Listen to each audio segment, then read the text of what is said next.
नमस्कार दोस्तों, आज के इस सेशन में हम चर्चा करेंगे निरोधी विभव को लेकर कि निरोधी विभव क्या होता है। तो देखिए, हमने जो पिछला लेक्चर था उसके अंदर हमने चर्चा की थी कि ये हमारे पास कैथोड है और ये हमारे पास है एनोड। ये कैथोड और ये एनोड। मैं कैथोड को जोड़ता हूं ऋणात्मक प्लेट से और इसको जोड़ता हूं धनात्मक प्लेट से, इस तरीके से, ये माइनस और ये प्लस। प्रकाश विद्युत प्रभाव में हमने क्या पढ़ा था कि जब इस धातु की सतह के ऊपर, जब कैथोड के ऊपर इलेक्ट्रॉन आ रहा है, इस कैथोड के ऊपर इलेक्ट्रॉन कैथोड के ऊपर फोटोन आपतित हो रहे हैं, ये फोटोन आपतित हो रहे हैं। तो जैसे ही फोटोन, जैसे ही पर्याप्त ऊर्जा का फोटोन, जैसे ही पर्याप्त आवर्ती का फोटोन धातु की सतह पर आपतित होता है तो धातु की सतह से इलेक्ट्रॉन उत्सर्जित होते हैं। इस घटना को हम कहते हैं प्रकाश विद्युत प्रभाव, फोटो इलेक्ट्रिक इफेक्ट। अब देखिए, अब जब यहां से इलेक्ट्रॉन उत्सर्जित होंगे तो इन उत्सर्जित इलेक्ट्रॉनों को बैटरी की ऋणात्मक प्लेट अपनी ओर आकर्षित करेगी या प्रतिकर्षित करेगी। तो आपको पता है इलेक्ट्रॉन ऋणावेशित कण है और ये बैटरी की ऋणात्मक प्लेट से जुड़ा हुआ है, और आपको पता है कि समान आवेशों में सदैव प्रतिकर्षण होता है। तो बैटरी की जो ऋणात्मक प्लेट है वो कैथोड से निकलने वाले इलेक्ट्रॉनों को प्रतिकर्षित करेगी, अर्थात ज्यादा से ज्यादा किधर भेजेगी उनको, एनोड की ओर, और ज्यादा से ज्यादा एनोड की ओर भेजेगी इलेक्ट्रॉनों को। तो प्रकाश विद्युत धारा के मान में क्या होगी, वृद्धि होगी। प्रकाश विद्युत धारा के मान में क्या होगी, वृद्धि होगी।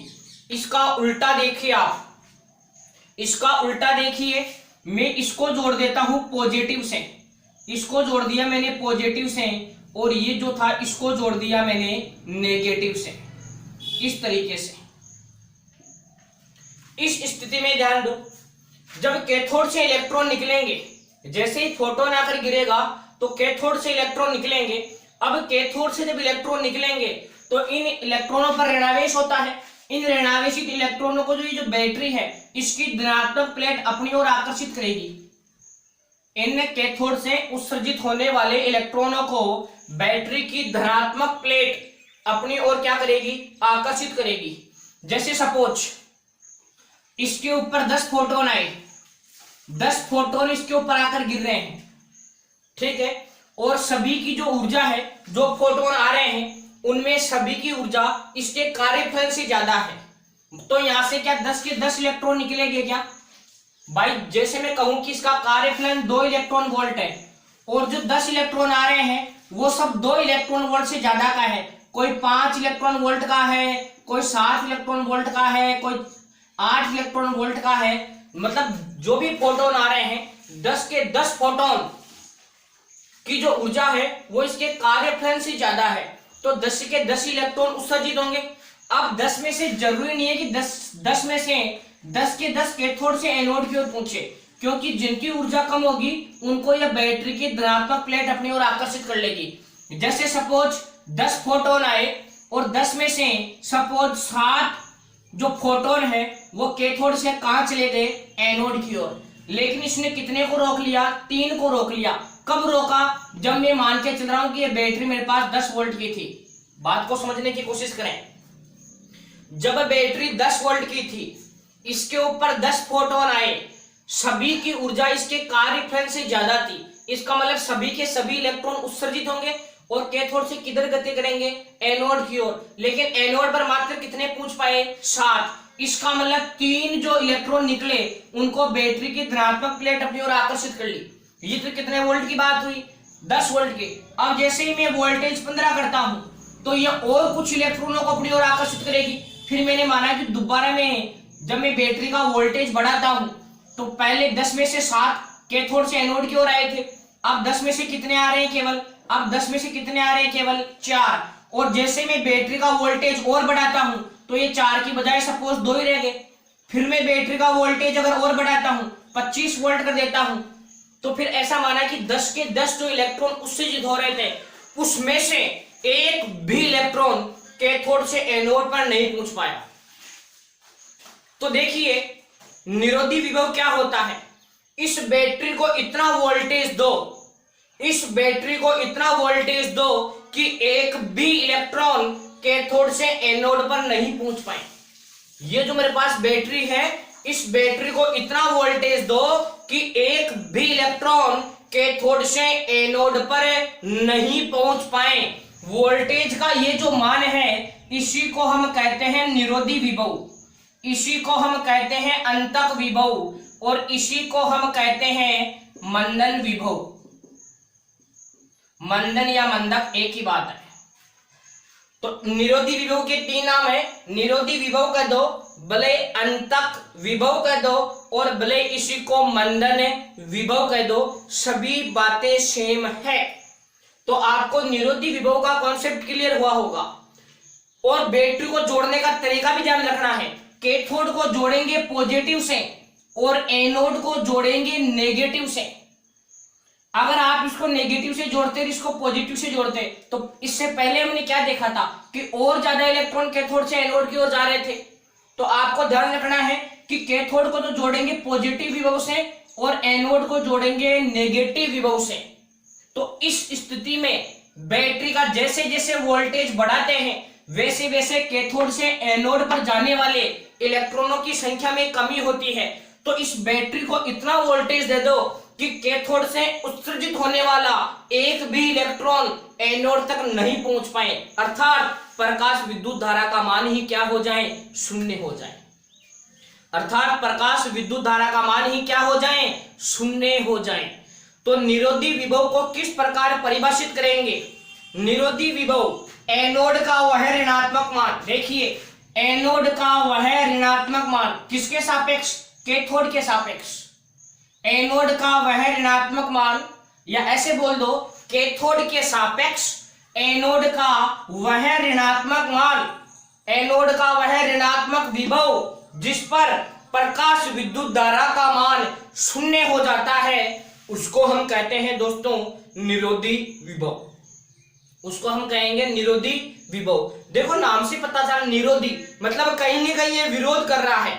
जो कैथोड से इलेक्ट्रॉन उत्सर्जित हो रहे हैं उनको एनोड पर जाने का विरोध कर रहा है। तो इस बैटरी को इतना वोल्टेज दे दो कि एक भी इलेक्ट्रॉन कैथोड से कहां नहीं पहुंच पाए, एनोड पर नहीं पहुंच पाए। तो निरोधी विभव की परिभाषा क्या देंगे? कैथोड के सापेक्ष एनोड का वह ऋणात्मक मान जिस पर प्रकाश विद्युत धारा का मान शून्य हो जाता है। कैथोड के सापेक्ष एनोड का वह ऋणात्मक मान जिस पर प्रकाश विद्युत धारा का मान शून्य हो जाता है, उसको हम कहते हैं दोस्तों निरोधी विभव। अब निरोधी विभव से हमें यहां पर एक और कॉन्सेप्ट निकालना है दोस्तों। कॉन्सेप्ट क्या है? आप ऐसे समझो कि इसके ऊपर 3 फोटोन आ रहे हैं, 5 इलेक्ट्रॉन वोल्ट का, 7 इलेक्ट्रॉन वोल्ट का और 8 इलेक्ट्रॉन वोल्ट का 3 फोटोन आ रहे हैं। और 3 फोटोन आ रहे हैं इसके ऊपर, और ये जो मैंने धातु ली है, जिस धातु का मैंने कैथोड लिया है, उसका कार्यफलन है 2 इलेक्ट्रॉन वोल्ट। कितना है? 2 इलेक्ट्रॉन वोल्ट। तो जब पहला वाला फोटोन आएगा तो यहां से जो इलेक्ट्रॉन निकलेगा उसकी गतिज ऊर्जा कितनी बनेगी? 3 इलेक्ट्रॉन वोल्ट। भाई 5 में से 2 इलेक्ट्रॉन वोल्ट तो इलेक्ट्रॉन को निकालने में लग गई, बाकी कितनी बची? 3 इलेक्ट्रॉन वोल्ट। तो पहले वाला जो फोटोन आकर गिरेगा उससे कितनी गतिज ऊर्जा का इलेक्ट्रॉन निकलेगा? 3 इलेक्ट्रॉन वोल्ट। दूसरा देखिए 7 इलेक्ट्रॉन वोल्ट ऊर्जा का जब फोटोन आएगा तो वहां से कितनी गतिज ऊर्जा का? भाई 2 इलेक्ट्रॉन वोल्ट ऊर्जा तो इलेक्ट्रॉन को धातु की सतह से निकालने में काम में आ गई, जिसको हम कार्यफलन कहते हैं। तो बाकी कितना बचा? 5 इलेक्ट्रॉन वोल्ट। और जब 8 वाला आकर गिरेगा तो इससे निकलने वाले इलेक्ट्रॉन की गतिज ऊर्जा कितनी होगी? 6 इलेक्ट्रॉन वोल्ट। अब देखिए निरोधी विभव क्या हुआ कि ऐसा विभव लगाओ कैथोड को प्लस पर रखते हुए और एनोड को माइनस पर रखते हुए बैटरी का इतना विभव करो कि एक भी इलेक्ट्रॉन कैथोड से कहां नहीं पहुंच पाए? एनोड पर। तो इसका मतलब क्या हुआ दोस्तों? इसका मतलब क्या हुआ? इसका मतलब यह हुआ कि निरोधी विभव एनोड का वह ऋणात्मक मान होता है जो अधिकतम गतिज ऊर्जा वाले इलेक्ट्रॉन को भी रोक लेता है। सबसे ज्यादा गतिज ऊर्जा 6 इलेक्ट्रॉन वोल्ट है। अगर 6 वाला रुक गया, अगर हम तीनों की बात करें तो सबसे ज्यादा गतिज ऊर्जा है 6 इलेक्ट्रॉन वोल्ट। अगर सोचो अधिकतम गतिज ऊर्जा वाले इलेक्ट्रॉन को अगर रोक लिया, मैं इसको इतना वोल्टेज दे दूं कि ये बैटरी अधिकतम गतिज ऊर्जा वाले इलेक्ट्रॉन को रोक ले, तो क्या बाकी इलेक्ट्रॉन अपने आप ही रुक जाएंगे क्या? बिल्कुल, बाकी इलेक्ट्रॉन अपने आप ही रुक जाएंगे। तो निरोधी विभव को हम इस प्रकार से भी परिभाषित कर सकते हैं कि कैथोड के सापेक्ष एनोड का वह ऋणात्मक मान जिस पर अधिकतम गतिज ऊर्जा वाला इलेक्ट्रॉन भी रुक जाता है, अर्थात प्रकाश विद्युत धारा का मान क्या होता है? शून्य होता है। तो देखिए के मैक्सिमम गतिज ऊर्जा होती है W बराबर QV, लेकिन यह इलेक्ट्रॉन की चर्चा कर रहे हैं तो EV0 कह देता हूं मैं, इसको आप के मैक्सिमम कह सकते हैं, के मैक्स। तो के मैक्स बराबर हो गया EV0। तो यहां ये जो E है ये तो इलेक्ट्रॉन का आवेश है, और V0 जो है यह है निरोधी विभव। तो यहां से अगर मैं के मैक्सिमम में अगर मैं E का भाग देता हूं तो यहां से निरोधी विभव का मान निकल के आएगा। तो ये एक फॉर्मूला है, ये भी आप थोड़ा ध्यान रखेंगे, के मैक्सिमम अपॉन E बराबर V0, या यहां से ये संबंध याद रख लो कि अधिकतम गतिज ऊर्जा ये जो बैटरी है, यह बैटरी जो है, इस बैटरी को कितना कार्य करना पड़ेगा? के मैक्सिमम बराबर, तो आप लिखेंगे EV0, कितना कार्य करना पड़ेगा? EV0, कि के मैक्सिमम अधिकतम गतिज ऊर्जा वाला इलेक्ट्रॉन अगर रुक गया तो बाकी इलेक्ट्रॉन तो अपने आप ही रुक जाएंगे। तो ये रिलेशन आप याद रखेंगे, के मैक्सिमम बराबर EV0। क्लियर? अब देखिए सर, निरोधी विभव किन किन कारकों पर निर्भर करता है? तो दोस्तों आपको यहां से पता चला होगा निरोधी विभव किन किन कारकों पर डिपेंड करता है। तो निरोधी विभव डिपेंड कर रहा है दोस्तों, हमने पढ़ा था कि फोटोन की ऊर्जा होती है E बराबर h न्यू, फोटोन की ऊर्जा होती है E बराबर h न्यू। यहां दोनों में संबंध कैसा है? E समानुपाती म्यू। S तो प्लांक नियतांक है, S तो क्या है? प्लांक है, नियतांक। तो E एक तरीके से किस पे डिपेंड कर रहा है? आवर्ती पर डिपेंड कर रहा है। आवर्ती बढ़ेगी इसका मतलब ऊर्जा बढ़ रही है, या हम ऐसे कह सकते हैं कि ऊर्जा बढ़ने का मतलब सीधा सीधा क्या है? आवर्ती बढ़ना। अब देखिए यहां से बोलो 3 फोटोन की अगर हम बात करें तो ऊर्जा बढ़ रही है कि नहीं बढ़ रही है? 5 इलेक्ट्रॉन वोल्ट ऊर्जा का अगर फोटोन आता तो उसको रोकने के लिए मुझे थोड़ा कम वोल्टेज की बैटरी लगानी पड़ती। 7 इलेक्ट्रॉन वोल्ट का आ रहा है तो मुझे ज्यादा वोल्टेज की बैटरी लगानी पड़ रही है, और जब 8 इलेक्ट्रॉन वोल्ट ऊर्जा का फोटोन आ रहा है तो मुझे और बैटरी का वोल्टेज बढ़ाना पड़ेगा। तो एक तरीके से निरोधी विभव का जो मान है वो किस पर डिपेंड कर रहा है? तो दोस्तों निरोधी विभव का जो मान है वो आपतित फोटोनों की आवर्ती पर डिपेंड करता है। ऊर्जा बढ़ने का मतलब आवर्ती बढ़ना, ऊर्जा बढ़ने का मतलब आवर्ती बढ़ना, और जैसे जैसे ऊर्जा बढ़ेगी तो हमें आपको पता है ज्यादा वोल्टेज की बैटरी लगानी पड़ेगी। तो आप विशेष याद रखेंगे निरोधी विभव का मान आपतित फोटोनों की आवर्ती पर डिपेंड करता है। निरोधी विभव का मान आपतित फोटोनों की आवर्ती पर तथा धातु की सतह की प्रकृति पर निर्भर करता है। ये क्वेश्चन कई बार बोर्ड एग्जाम में पूछा जा चुका है और आपसे भी पूछा जा सकता है कि निरोधी विभव का मान किन कारकों पर डिपेंड करता है। तो केवल आप 2 ही नाम लिखेंगे, एक तो आपतित फोटोनों की आवर्ती पर और दूसरा धातु की सतह की प्रकृति पर। कई बार क्या होता है बच्चे क्या लिखते हैं, उनको जो भी नाम याद होते हैं पूरे के पूरे ही लिख देते हैं। तरंग दैर्ध्य पर डिपेंड करता है, ना आवर्ती पर डिपेंड करता है, ना तीव्रता पर डिपेंड करता है, मतलब जो भी अटर्न सटर्न सब कुछ याद रहता है वो सभी की सभी बातें लिख देते हैं और वो गलत माना जाता है। तो यहाँ निरोधी विभव जो है वो दोस्तों तीव्रता पर निर्भर नहीं करता है। विशेष ध्यान रखेंगे, कई लोग तीव्रता लिख बैठते हैं, तीव्रता पर कभी निर्भर नहीं करता है। निरोधी विभव का जो मान है वो आपतित फोटोन की आवर्ती पर निर्भर करता है, साथ ही साथ धातु की सतह की प्रकृति पर निर्भर करता है।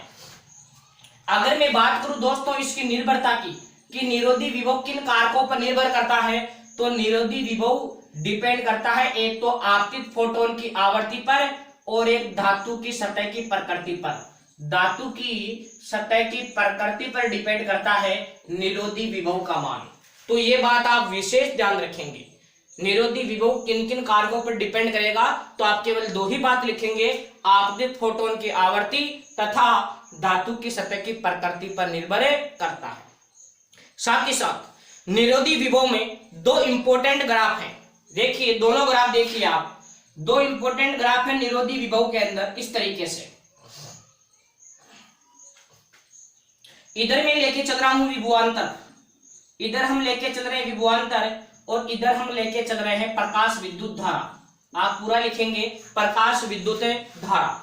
तो ये जो पहला डायग्राम है, ये जो फर्स्ट जो डायग्राम है, इसके अंदर मैं नियत करता हूं दोस्तों, आवर्ती नियत कर लेता हूं, आवर्ती, इसमें आवर्ती नियत कर रहा हूं मैं। अब देखिए यहां से आवर्ती नियत होने का मतलब क्या हुआ दोस्तों, आवर्ती नियत होने का मतलब हो गया ऊर्जा नियत होना, ऊर्जा फिक्स होना। तो मैं सभी की ऊर्जा फिक्स कर देता हूं, सभी की ऊर्जा कर देता हूं मैं 5 इलेक्ट्रॉन वोल्ट। अब देखिए दोस्तों, जब 5 इलेक्ट्रॉन वोल्ट ऊर्जा का फोटोन इसकी सतह पर आएगा तो सभी की गतिज ऊर्जा कितनी होगी, 3 इलेक्ट्रॉन वोल्ट। सभी की गतिज ऊर्जा कितनी होगी, 3 इलेक्ट्रॉन वोल्ट। अब सोचो, जब सभी की गतिज ऊर्जा 3 इलेक्ट्रॉन वोल्ट है तो क्या सभी एक ही वोल्टेज से रुक जाएंगे क्या, बिल्कुल रुक जाएंगे। अगर पहला वाला यदि धातु की सतह से निकलने वाला पहला इलेक्ट्रॉन यदि 10 वोल्ट पर रुक रहा है तो बाकी दोनों इलेक्ट्रॉनों को रोकने के लिए आपको अलग से बैटरी का वोल्टेज बढ़ाने घटाने की कोई जरूरत नहीं है। तो इसका ग्राफ किस तरीके से आएगा, देखिए इसमें मैंने किया आवर्ती नियत, आवर्ती नियत करने का मतलब ऊर्जा नियत, और जब ऊर्जा मैंने फिक्स कर दी फोटोनों की तो सभी की गति, इस धातु की सतह से जो इलेक्ट्रॉन निकलेगा सभी की गतिज ऊर्जा भी फिक्स होगी, और जब सभी की गतिज ऊर्जा फिक्स है तो सभी एक ही वोल्टेज से रुक जाएंगे, सभी एक ही वोल्टेज से रुक जाएंगे। देखिए इस तरीके से,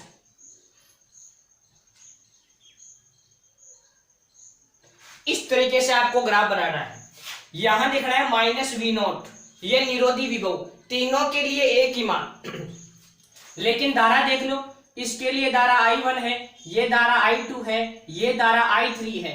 तो धारा का क्रम बनेगा I3 is greater than I2 is greater than I1। सबसे ज्यादा धारा कौन सी होगी, I3, इसके बाद में धारा I2, इसके बाद में धारा I1। मैंने यहाँ पर आवर्ती नियत की है, आवर्ती नियत करने का मतलब निरोधी विभव का एक ही मान, निरोधी विभव का मान आपको एक ही लेना है, ठीक है। दूसरा देखिए इसका उल्टा, दूसरा जो ग्राफ बनाते हैं उसके अंदर हम तीव्रता को नियत करते हैं। सेकंड जो ग्राफ है इसमें हम तीव्रता को नियत करेंगे, ठीक है। अब इसमें हम तीव्रता को नियत करते हैं, देखिए इस तरीके से, इस तरीके से ग्राफ बनेगा आपके पास। तीव्रता को हम फिक्स करते हैं, इस तरीके से ग्राफ बनेगा। इधर वही आपको लेना है विभवांतर, इधर लेना है आपको विभवांतर, और इधर आपको लेना है प्रकाश विद्युत धारा, पूरा लिखेंगे प्रकाश विद्युत धारा। अब देखो तीव्रता नियत कर दी, तीव्रता का मतलब आपतित होने वाले फोटोनों की संख्या, पहली सेकंड में 10 फोटोन आ रहे हैं तो अगली सेकंड के अंदर भी 10, उससे अगली सेकंड के अंदर भी 10। तीव्रता का मतलब ये होता है। तीव्रता नियत कर दी, और आवर्ती क्या है, अलग अलग। यहां मैंने तीव्रता को नियत किया है, तीव्रता नियत है, इसमें आवर्ती अलग अलग है, और आवर्ती अलग अलग होने का मतलब क्या हुआ, उनकी ऊर्जा अलग अलग होना। तो ऊर्जा अलग अलग है तो इसको 7 कर देता हूं, और वो इसको कितना कर देता हूं मैं, 8। अब देखो तीव्रता तो मैंने फिक्स कर दी, लेकिन फोटोन जो आ रहे हैं वो अलग अलग ऊर्जा के आ रहे हैं। अलग अलग ऊर्जा का आने का मतलब उनकी आवर्ती अलग अलग है। तो यहां मैंने तीव्रता फिक्स की है, लेकिन उनकी आवर्ती क्या है, अलग अलग। अब सोचो 5 इलेक्ट्रॉन वोल्ट ऊर्जा का जो फोटोन आएगा उसकी गतिज ऊर्जा तो 3 इलेक्ट्रॉन वोल्ट बनेगी। 7 इलेक्ट्रॉन वोल्ट ऊर्जा का यदि फोटोन आता है तो उसकी गतिज ऊर्जा 5 इलेक्ट्रॉन वोल्ट बनेगी, और जब 8 इलेक्ट्रॉन वोल्ट ऊर्जा का फोटोन जो आ रहा है तो उसकी गतिज ऊर्जा 6 इलेक्ट्रॉन वोल्ट बनेगी। तो सोचो यहाँ से 3 इलेक्ट्रॉनों को रोकने के लिए, तीनों को रोकने के लिए आपको अलग अलग विभवांतर देना पड़ेगा, नहीं देना पड़ेगा। तीनों को अगर रोकना है तो पहला तो कम वोल्टेज पर रुक जाएगा, दूसरा ज्यादा वोल्टेज पर रुकेगा, तीसरा फिर आपको रोकने के लिए और ज्यादा वोल्टेज देना पड़ेगा। तो यहां आपके पास वोल्टेज बनेगा -V1, -V2 और -V3। आप इसको, मैं माइनस क्यों लिख रहा हूं, क्योंकि आपको पता है एनोड का ऋणात्मक मान होता है, एनोड का वह ऋणात्मक मान जिस पर प्रकाश विद्युत धारा 0 होती है। तो ऐसे समझ लो V1 तो किसका हो गया, 5 इलेक्ट्रॉन वोल्ट के फोटोन से जो इलेक्ट्रॉन निकल रहा है उस इलेक्ट्रॉन को रोकने के लिए बैटरी को कितना विभव देना पड़ रहा है, वो है हमारे पास V1। तो आपको कम देना पड़ेगा, 7 वाले के लिए मान लो V2 और 8 वाले के लिए मान लो V3। तो सबसे ज्यादा वोल्टेज इसमें कौन सा है, V3। तो इसमें V3 का मान सबसे ज्यादा होगा, इसके बाद V2 और इसके बाद क्या होगा V1। तो ये निरोधी विभव के आपको दोनों ग्राफ रटने नहीं है, अच्छे से समझने हैं कि जब आवर्ती नियत होगी तो किस प्रकार का ग्राफ बनेगा और जब तीव्रता नियत होगी तो किस प्रकार का ग्राफ बनेगा। दोस्तों ये ग्राफ कई बार पूछ लिए जाते हैं, निरोधी विभव का ग्राफ है निरूपण कीजिए। तो जब भी ऐसा क्वेश्चन पूछा जाए आपको दोनों ग्राफ बनाना है, उसमें दिमाग नहीं लगाना कि सर आवर्ती नियत वाला बनाऊं या तीव्रता नियत वाला बनाऊं। जब भी निरोधी विभव का ग्राफ पूछा जाए आपको दोनों ग्राफ बनाने हैं, इस बात का आपको विशेष ध्यान रखना है। तो दोस्तों इस प्रकार हमने एक चर्चा की निरोधी विभव को कॉन्सेप्ट को लेकर कि निरोधी विभव होता क्या है वास्तव में और इसका हम ग्राफीय निरूपण किस प्रकार से करते हैं। आई होप कि आपको ये अच्छे से क्लियर हुआ होगा। वीडियो को ज्यादा से ज्यादा अपने दोस्तों के पास शेयर कीजिएगा और चैनल को सब्सक्राइब कीजिएगा। थैंक यू, जय हिंद।